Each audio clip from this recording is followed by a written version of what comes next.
ജയിച്ചാൽ ബിജെപിയിലേക്ക് പോകില്ല എന്ന് കോൺഗ്രസ് സ്ഥാനാർത്ഥി പരസ്യം നൽകിയ സംഭവം ആ പാർട്ടിയുടെ ഗതികേടാണ് സൂചിപ്പിക്കുന്നതെന്ന് മുഖ്യമന്ത്രി പിണറായി വിജയൻ. ഇത് അങ്ങേയറ്റം നാണക്കേടാണെന്നും മുഖ്യമന്ത്രി പറഞ്ഞു. ഒരു സംശയത്തിനും ഇടയില്ലാത്തയാളെ വേണം ലോക്സഭയിലേക്ക് അയക്കാൻ. ജയിച്ചാൽ കാലുമാറില്ല എന്ന വിശ്വാസം പരമപ്രധാനമാണെന്നും പിണറായി ഓർമ്മിപ്പിച്ചു. എറണാകുളം വൈറ്റിലയിൽ LDFന്റെ തെരഞ്ഞെടുപ്പ് പ്രചരണ യോഗത്തിൽ സംസാരിക്കുകയായിരുന്നു അദ്ദേഹം.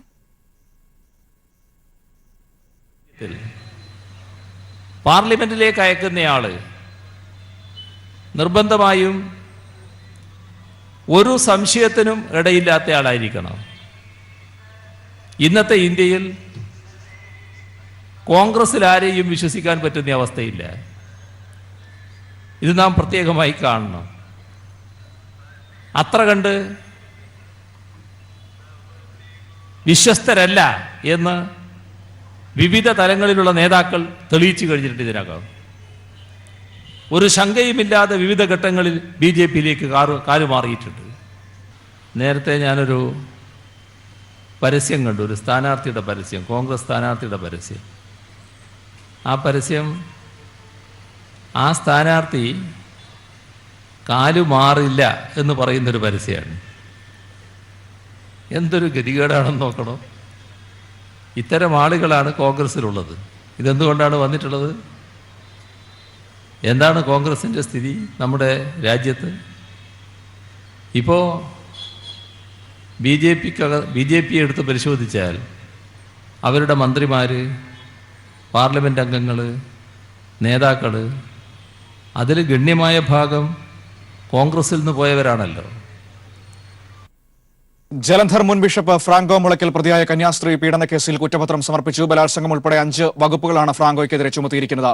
വിവരങ്ങളുമായി TP പ്രശാന്ത് ചേരുന്നുണ്ട്. പ്രശാന്ത്, പ്രധാനമായും ഏതൊക്കെ വകുപ്പുകളാണ് ഫ്രാങ്കോ മുളയ്ക്കലിനെതിരെ ചുമത്തിയിരിക്കുന്നത്? എത്ര സാക്ഷികളാണ് കുറ്റപത്രത്തിൽ ഉൾപ്പെടുത്തിയിരിക്കുന്നത്?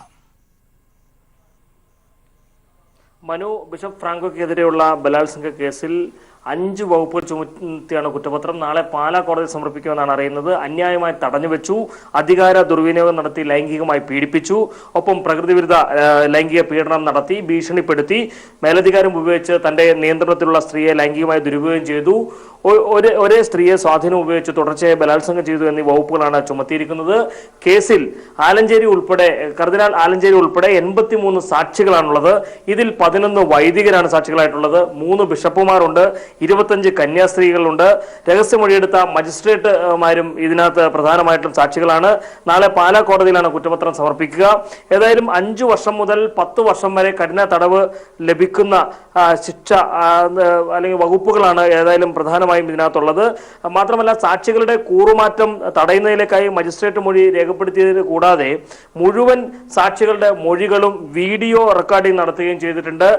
സാധാരണയിൽ നിന്നും വ്യത്യസ്തമായി കുറ്റപത്രത്തോടൊപ്പം സമർപ്പിക്കുന്ന റിപ്പോർട്ടിൽ പ്രതിക്കെതിരെ അന്വേഷണത്തിൽ കണ്ടെത്തിയ തെളിവുകൾ വളരെ വിശദമായി തന്നെയാണ് പ്രതിപാദിച്ചിരിക്കുന്നതെന്ന പ്രത്യേകതയും കുറ്റപത്രത്തിനുണ്ട്. ഒരു മത മേലാധികാരി തന്റെ കീഴിലുള്ള കന്യാസ്ത്രീയുടെ പരാതിയിൽ വിചാരണ നേരിടുന്ന ആദ്യ കേസ് എന്ന നിലയിൽ വളരെ സൂക്ഷ്മമായും വസ്തുതാപരമായും തെളിവുകൾ നിരത്തി തന്നെയാണ് പ്രോസിക്യൂഷൻ കുറ്റപത്രം തയ്യാറാക്കിയിട്ടുള്ളത്. Special prosecutor advocate Jithesh J ബാബുവിന്റെയും അതുപോലെ അന്വേഷണത്തിന് നേതൃത്വം നൽകിയിട്ടുള്ള ജില്ലാ പോലീസ് മേധാവി ഹരിശങ്കറിന്റെയും എല്ലാ നിർദ്ദേശങ്ങൾക്കനുസരിച്ചാണ് അന്തിമ കുറ്റപത്രം തയ്യാറാക്കിയിട്ടുള്ളത്.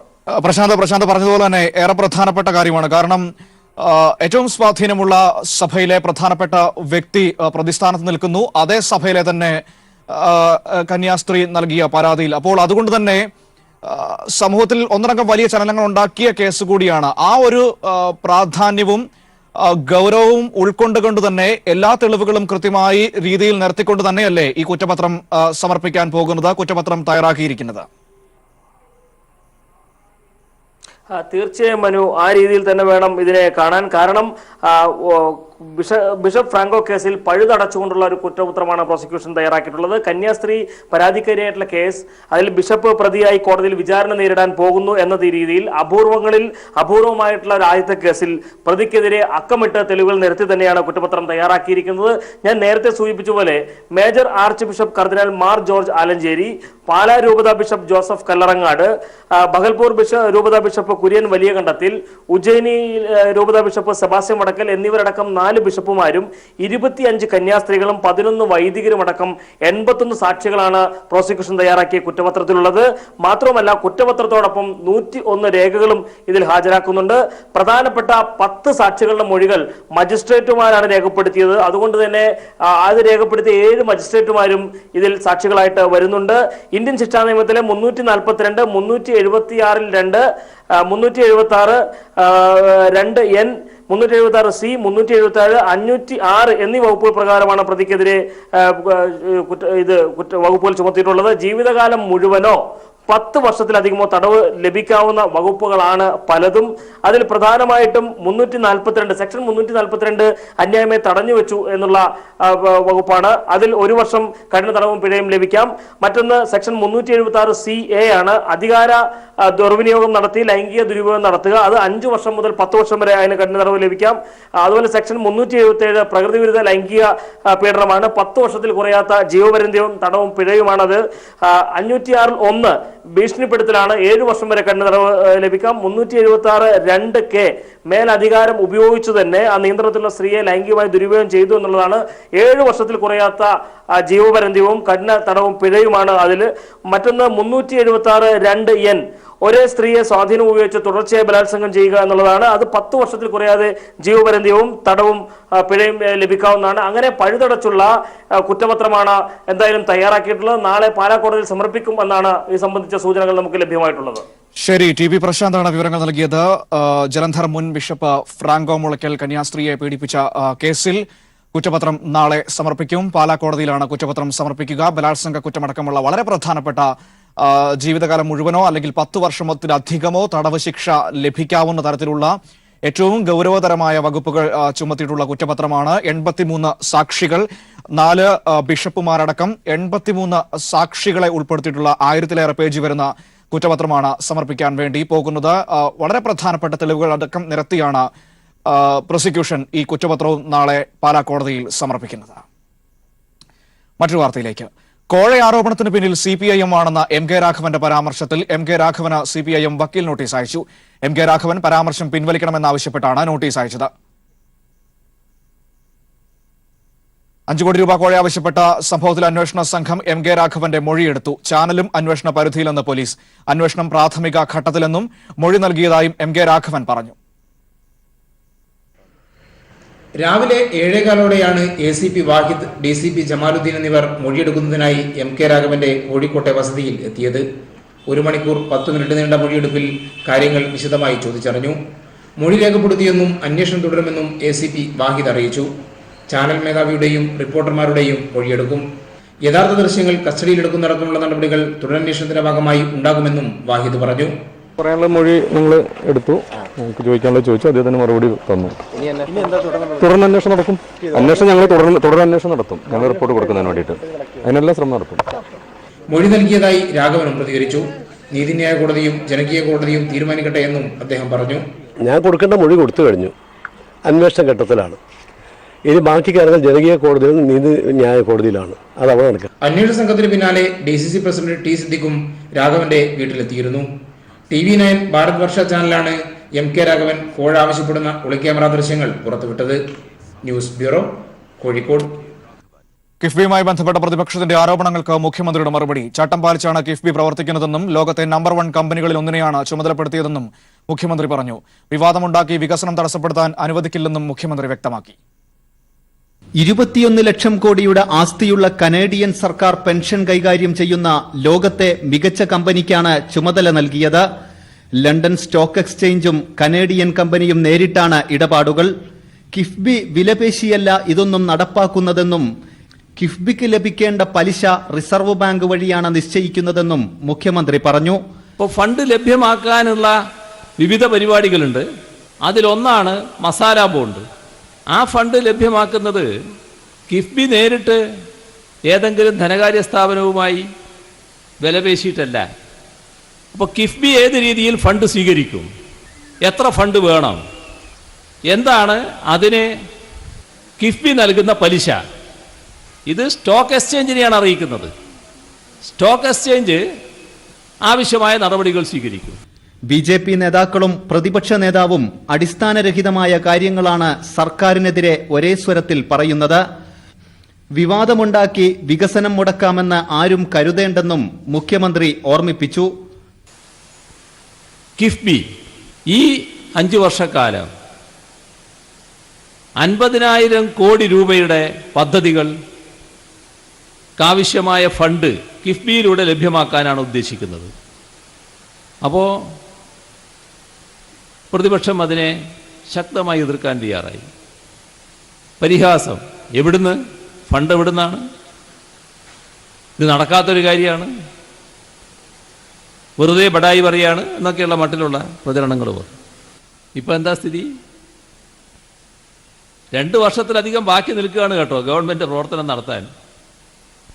ഇപ്പോൾ 42,000 കോടി രൂപയുടെ പദ്ധതികൾക്ക് അംഗീകാരം നൽകിക്കഴിഞ്ഞു. കിഫ്ബിയുമായി ബന്ധപ്പെട്ട ആരോപണങ്ങൾക്കും സംശയങ്ങൾക്കും എണ്ണി മറുപടി പറഞ്ഞായിരുന്നു മുഖ്യമന്ത്രിയുടെ പ്രസംഗം.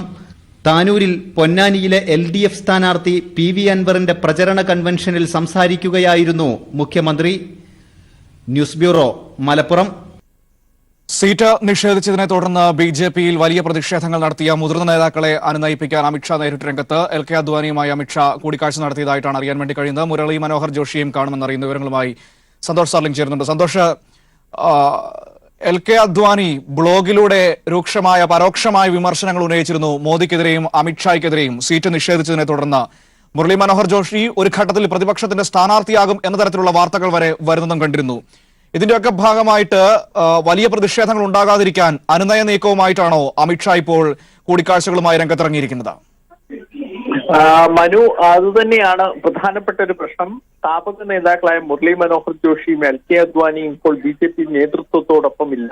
അത് ഈ തെരഞ്ഞെടുപ്പിൽ വലിയ തിരിച്ചടിയാകും എന്ന് കണ്ടതിനെ തുടർന്നാണ് അമിത്ഷാ തന്നെ തിരക്കിട്ട് ഇരുവരുമായുള്ള ചർച്ച നടത്തി. ഇന്ന് പ്രകടന പത്രിക ചടങ്ങിൽ പോലും ഇരുവരെയും ക്ഷണിച്ചതുമില്ല. ഇതിനു ശേഷമാണ് ഉച്ചയോടുകൂടി ആദ്യം മുരളി മനോഹർ ജോഷിയുടെ ബസ്തിയിൽ അമിത്ഷാ എത്തിയത്. കൂടിക്കാഴ്ച ഏകദേശം അരമണിക്കൂറോളം നീണ്ടു. അതിനുശേഷം LK അദ്വാനിയുടെ വസതിയിലേക്ക് പോയിരിക്കുന്നു. LK അദ്വാനിയുടെ വസതിയിലും കൂടിക്കാഴ്ച നടത്തുകയാണ്. നേരത്തെ ഇരുവർക്കും സീറ്റ് നിഷേധിച്ചപ്പോൾ തന്നെ LK അദ്വാനിയും മുരളി മനോഹർ ജോഷിയും അതിനെ അതൃപ്തി വ്യക്തമാക്കിയതാണ്. എന്തുകൊണ്ട് സീറ്റ് നിഷേധിച്ചുവെന്ന് ഉത്തരവാദിത്തപ്പെട്ട ഒരാൾ പോലും പറഞ്ഞില്ല എന്നാണ് മുരളി മനോഹർ ജോഷി പൊട്ടിത്തെറിച്ചത്. അതിനുശേഷം LK അദ്വാനി നേതൃത്വത്തിന്റെ പോരായ്മകൾ ചൂണ്ടിക്കാണിച്ച് ബ്ലോഗ് എഴുതിയിരിക്കുന്നു. അപ്പൊ ഈ പശ്ചാത്തലത്തിൽ കൂടിയാണ് ഇപ്പോൾ അമിത്ഷായുടെ കൂടിക്കാഴ്ച. ഇരുവരെയും പ്രശ്നം പരിഹരിച്ചില്ലെങ്കിൽ RSS നേതൃത്വവും പ്രചാരണ രംഗത്ത് ഉണ്ടാകില്ല എന്ന മുന്നറിയിപ്പ് അമിത്ഷയ്ക്ക് നൽകിയിട്ടുണ്ട്. അങ്ങനെയാണെങ്കിൽ അത് വലിയ പരാജയത്തിലേക്ക് പോകും. അതിന് നയിപ്പിച്ചേ മതിയാവുകയുള്ളൂ എന്നൊരു സാഹചര്യം ഉണ്ടായിരിക്കുന്നു. അതിനാണ് അമിത്ഷാ രണ്ടുപേരെയും വന്ന് കണ്ടത്. ഇനി കണ്ടതിന് ശേഷം ഇരുവരും തമ്മിൽ എന്താണ് സംസാരിച്ചത് സംബന്ധിച്ച വിശദാംശങ്ങൾ കൂടി പുറത്തു വരേണ്ടതുണ്ട്. ശരി, സന്തോഷ് സാർലിംഗ് ആണ് വിവരങ്ങൾ നൽകിയത്. മുതിർന്ന നേതാക്കളുടെ ഇടഞ്ഞു നിൽക്കുന്ന മുതിർന്ന നേതാക്കളെ അനുനയിപ്പിക്കാനായി അമിത്ഷാ നേരിട്ട് രംഗത്തിറങ്ങിയിരിക്കുന്നു. അമിത്ഷാ അവരുമായി കൂടിക്കാഴ്ച നടത്തുന്നു. ഇപ്പോൾ LK അദ്വാനിയുമായി കൂടിക്കാഴ്ച നടത്തിയെന്ന വിവരമാണ് പുറത്തുവരുന്നത്. കോൺഗ്രസ് BJP ബന്ധം മറനീക്കി പുറത്ത്. Thiruvananthapuram DCC general secretary Thampanoor Satheesh Congress നേതാക്കൾക്കെതിരെ പരസ്യമായി രംഗത്തെത്തിയിരിക്കുന്നത്. ശശി തരൂരിന് വേണ്ടി കോൺഗ്രസ് പ്രവർത്തിക്കുന്നില്ലെന്നും BJPക്ക് വേണ്ടിയാണ് പ്രവർത്തിക്കുന്നതെന്നും തമ്പാനൂർ സതീഷ് ഫേസ്ബുക്ക് പോസ്റ്റിൽ പറയുന്നു. ഇന്നലെ വൈകുന്നേരത്തോടെയാണ് തിരുവനന്തപുരത്തെ DCC general secretary Thampanoor Satheesh തന്റെ ഫേസ്ബുക്കിലൂടെ പരസ്യമായ പ്രതിഷേധവുമായി രംഗത്തെത്തുന്നത്. തനിക്ക് ചുമതലയുള്ള മണക്കാട് മണ്ഡലത്തിലെ ഇലക്ഷൻ പ്രവർത്തനങ്ങളിൽ നിന്ന് ഒളിച്ചോടുന്ന കോൺഗ്രസ് നേതാക്കൾക്കെതിരെ പരാതി നൽകുമെന്നതാണ് സതീഷിന്റെ ഫേസ്ബുക്ക് പോസ്റ്റ്. നേതാക്കന്മാർ പ്രവർത്തനത്തിനിറങ്ങുന്നില്ലെന്നും BJP സ്ഥാനാർത്ഥി കുമ്മനം രാജശേഖരനെ വിജയിപ്പിക്കുവാനാണ് ഇവരുടെ നീക്കമെന്നും DCC ജനറൽ സെക്രട്ടറിയുടെ FB പോസ്റ്റിൽ നിന്ന് വ്യക്തമാണ്. തിരുവനന്തപുരത്ത് കുമ്മനത്തെയും വടകരയിൽ K മുരളീധരനെയും വിജയിപ്പിക്കണമെന്നുള്ള BJP കോൺഗ്രസ് രഹസ്യധാരണ നേരത്തെ തന്നെ പുറത്തുവന്നിരുന്നു. ഇതുറപ്പിക്കുന്നതാണ് DCC ജനറൽ സെക്രട്ടറിയുടെ പരസ്യപ്രതികരണം. തിരുവനന്തപുരത്ത് ശശി തരൂർ UDF സ്ഥാനാർത്ഥിയായി വന്നതു മുതൽ DCCയിൽ വലിയ വിമർശനമുയർന്നിരുന്നു. DCC നേതൃത്വം വിളിച്ചാൽ പോലും ഫോണെടുക്കാത്ത ശശി തരൂർ തിരുവനന്തപുരത്ത് മത്സരിക്കേണ്ട എന്നതായിരുന്നു DCCയുടെ തീരുമാനം. ഇതിനു പിന്നാലെയാണ് DCCയുടെ ജനറൽ സെക്രട്ടറി തമ്പാനൂർ സതീഷ് തരൂരിനു വേണ്ടി പ്രവർത്തനത്തിനിറങ്ങാത്ത നേതാക്കന്മാർക്കെതിരെ രംഗത്തെത്തിയിരിക്കുന്നത്. തന്റെ FB പോസ്റ്റിൽ വരുന്ന കമന്റിന് തമ്പാനൂർ സതീഷ് നൽകുന്ന മറുപടി കോൺഗ്രസിന് BJPയുമായി രഹസ്യബന്ധമുണ്ട് എന്ന് വ്യക്തമാക്കുന്നതാണ്. എന്നാൽ വാർത്ത പുറത്തു വന്നതോടുകൂടി തമ്പാനൂർ സതീഷിന്റെ FB പേജിൽ നിന്നും കോൺഗ്രസ് നേതാക്കൾക്കെതിരെയുള്ള പോസ്റ്റ് അപ്രത്യക്ഷമായി. Rinu Sreedhar, news bureau, Thiruvananthapuram. ലോക്സഭാ തെരഞ്ഞെടുപ്പിൽ കൂടുതൽ വിവിപാറ്റ് മെഷീനുകളിലെ രസീതുകൾ എണ്ണാൻ സുപ്രീം കോടതി ഉത്തരവ്. ഒരു മണ്ഡലത്തിലെ 5 വിവിപാറ്റ് മെഷീനിലെ രസീതുകളാണ് എണ്ണേണ്ടത്. രാജ്യത്താകമാനം 20,625 വിവിപാറ്റ് മെഷീനിലെ രസീതുകൾ എണ്ണും. 21 രാഷ്ട്രീയ പാർട്ടികൾ നൽകിയ ഹർജിയിലാണ് നിർണായകമായ ഉത്തരവ്. ഈ ലോക്സഭാ തെരഞ്ഞെടുപ്പ് മുതൽ ഉത്തരവ് ബാധകമാക്കുമെന്ന് തെരഞ്ഞെടുപ്പ് കമ്മീഷൻ അറിയിച്ചു. ലോക്സഭാ തെരഞ്ഞെടുപ്പിന്റെ ആദ്യഘട്ട വോട്ടെടുപ്പിന് 2 ദിവസം മാത്രമുള്ളപ്പോൾ വോട്ടെണ്ണൽ രീതിയിൽ സുപ്രീം കോടതി നിർണായകമായ ഭേദഗതി കൊണ്ടുവന്നു. ഒരു മണ്ഡലത്തിലെ 5 വിവിപാറ്റ് മെഷീനുകളിലെ വോട്ടുകൾ ഇനി മുതൽ എണ്ണണം. നിലവിൽ ഒരു വിവിപാറ്റ് മെഷീനാണ് ഒരു മണ്ഡലത്തിൽ എണ്ണുന്നത്. ഇത് സുപ്രീം കോടതി 5 ഇരട്ടിയാക്കി വർദ്ധിപ്പിച്ചു. അതിനുശേഷം മാത്രം ഫലപ്രഖ്യാപനം. രാജ്യത്താകമാനം 20,625 വിവിപാറ്റ് മെഷീനുകൾ എണ്ണേണ്ടി വരും. കേരളത്തിൽ 700 മെഷീനിലെ സ്ലിപ്പുകളും എണ്ണുമെന്നാണ് കണക്ക്. വിവിപാറ്റുകൾ എണ്ണേണ്ട മെഷീനുകൾ തെരഞ്ഞെടുക്കുന്നതിനും സുപ്രീം കോടതി നിർദ്ദേശം നൽകി. ക്രമത്തിൽ അടുക്കിയിരിക്കുന്ന മെഷീനിൽ നിന്നും ഇടവിട്ടുള്ള വിവിപാറ്റുകൾ വേണം തെരഞ്ഞെടുക്കാൻ. EVM മെഷീനിൽ രേഖപ്പെടുത്തിയ വോട്ട് കൃത്യമാണോ എന്ന് പരിശോധിക്കാൻ വോട്ടർമാർക്ക് നൽകുന്ന വിവിപാറ്റ് സ്ലിപ്പുകളിലെ 50% എണ്ണി മാത്രമേ ഫലം പ്രഖ്യാപിക്കാവൂ എന്നാവശ്യപ്പെട്ട് 21 രാഷ്ട്രീയ പാർട്ടികളാണ് സുപ്രീം കോടതിയിൽ ഹർജി നൽകിയത്. ഹർജിയിൽ വിശദമായ വാദം കേട്ട ചീഫ് ജസ്റ്റിസ് അധ്യക്ഷനായ ബെഞ്ച് വിവിപാറ്റ് വോട്ടുകൾ എണ്ണുന്നത് രാഷ്ട്രീയ പാർട്ടികൾക്കും വോട്ടർമാർക്കും സംതൃപ്തി നൽകുമെന്ന് ചൂണ്ടിക്കാട്ടി. തെരഞ്ഞെടുപ്പ് സുതാര്യമാക്കാനും ഇത് സഹായകമാകും. എന്നാൽ 50% വിവിപാറ്റ് എണ്ണുന്നതിനോട് തെരഞ്ഞെടുപ്പ് കമ്മീഷൻ യോജിച്ചില്ല. ഫലപ്രഖ്യാപനത്തിന് കാലതാമസമുണ്ടാക്കുമെന്നായിരുന്നു തെരഞ്ഞെടുപ്പ് കമ്മീഷന്റെ വാദം പൂർണ്ണമായും അംഗീകരിക്കാതെയാണ് സുപ്രീം കോടതി 5% വോട്ടെണ്ണാൻ ഉത്തരവിട്ടത്. സുപ്രീം കോടതി ഉത്തരവ് ഈ തെരഞ്ഞെടുപ്പ് മുതൽ പ്രാബല്യത്തിലാക്കുമെന്ന് കേന്ദ്ര തെരഞ്ഞെടുപ്പ് കമ്മീഷൻ അറിയിച്ചു. News bureau, Delhi. വായ്പാ തട്ടിപ്പിനെ തുടർന്ന് ലണ്ടനിൽ അഭയം തേടിയ വിജയ് മല്യയ്ക്ക് തിരിച്ചടി. ഇന്ത്യയിലേക്ക് തിരിച്ചയക്കുന്നതിനെതിരെ മല്യ നൽകിയ ഹർജി ലണ്ടൻ ഹൈക്കോടതി തള്ളി. മല്യക്കിനി ലണ്ടൻ സുപ്രീം കോടതിയെ സമീപിക്കാം. ബാങ്കുകളിൽ നിന്നും വൻ വായ്പ എടുത്ത് രാജ്യം വിട്ട വിജയ് മല്യയെ ഇന്ത്യയിലേക്ക് മടക്കി അയക്കാൻ ലണ്ടനിലെ വെസ്റ്റ് മിനിസ്റ്റർ മജിസ്ട്രേറ്റ് കോടതി ഉത്തരവിട്ടിരുന്നു. ഇതിനെതിരെ വിജയ് മല്യ നൽകിയ അപ്പീൽ ലണ്ടൻ ഹൈക്കോടതിയും തള്ളി. മജിസ്ട്രേറ്റ് കോടതി ഉത്തരവ് ബ്രിട്ടീഷ് ആഭ്യന്തരമന്ത്രി സജീദ് ജാവിദ് അംഗീകരിച്ചിരുന്നു. ഇതും ഹൈക്കോടതി ശരിവച്ചു. 90,000 കോടി രൂപ ഇന്ത്യൻ ബാങ്കുകളിൽ നിന്നും തട്ടിച്ചെടുത്തുവെന്നാണ് കേസ്. എന്നാൽ കിങ്ഫിഷർ കമ്പനി തകർന്നതിനെ തുടർന്നാണ് ബാങ്ക് വായ്പാ തിരിച്ചടവ് മുടങ്ങിയതെന്ന് വിജയ് മല്യ വാദിച്ചു. തന്റെ ഇന്ത്യയിലെ വസ്തുക്കൾ പിടിച്ചെടുത്ത് വായ്പാ തുക ബാങ്കുകൾക്ക് തിരിച്ചെടുക്കാമെന്നും മല്യ അറിയിച്ചു. പക്ഷേ ഹൈക്കോടതി വിജയ് മല്യയുടെ വാദം തള്ളി. ഇനി വിജയ് മല്യയ്ക്ക് ലണ്ടനിലെ സുപ്രീം കോടതിയിൽ അപ്പീൽ നൽകാം. News bureau, Delhi. ശ്വാസകോശ സംബന്ധമായ അസുഖത്തെ തുടർന്ന് കൊച്ചിയിലെ സ്വകാര്യ ആശുപത്രിയിൽ പ്രവേശിപ്പിച്ച KM മാണിയെ മുഖ്യമന്ത്രി പിണറായി വിജയൻ സന്ദർശിച്ചു. KM മാണിയുടെ ആരോഗ്യസ്ഥിതി മുഖ്യമന്ത്രി ചോദിച്ചറിഞ്ഞു. അതേസമയം ആശങ്കപ്പെടേണ്ട സാഹചര്യമില്ലെന്ന് നേരത്തെ ആശുപത്രി അധികൃതർ വ്യക്തമാക്കിയിരുന്നു. രക്തസമ്മർദ്ദവും നാഡിമിടിപ്പും സാധാരണ നിലയിലാണെന്ന് വ്യക്തമാക്കുന്ന മെഡിക്കൽ ബുള്ളറ്റിൻ ആശുപത്രി പുറത്തിറക്കിയിരുന്നു. അദ്ദേഹത്തെ കണ്ടു. മറ്റു വിവരങ്ങൾ ഡോക്ടർമാർ പറയട്ടെ. ഞാൻ അദ്ദേഹത്തെ കണ്ടു, പിന്നെ കുടുംബാംഗങ്ങളെ കണ്ടു. കാര്യങ്ങൾ ഡോക്ടർമാരുമായിട്ട് ചർച്ച ചെയ്തു. ആരോഗ്യസ്ഥിതിയെക്കുറിച്ച് ഡോക്ടർമാർ പ്രതികരിക്കുന്നതാണ് ഞാൻ പറയുന്നതല്ല നല്ലത്. ശരി.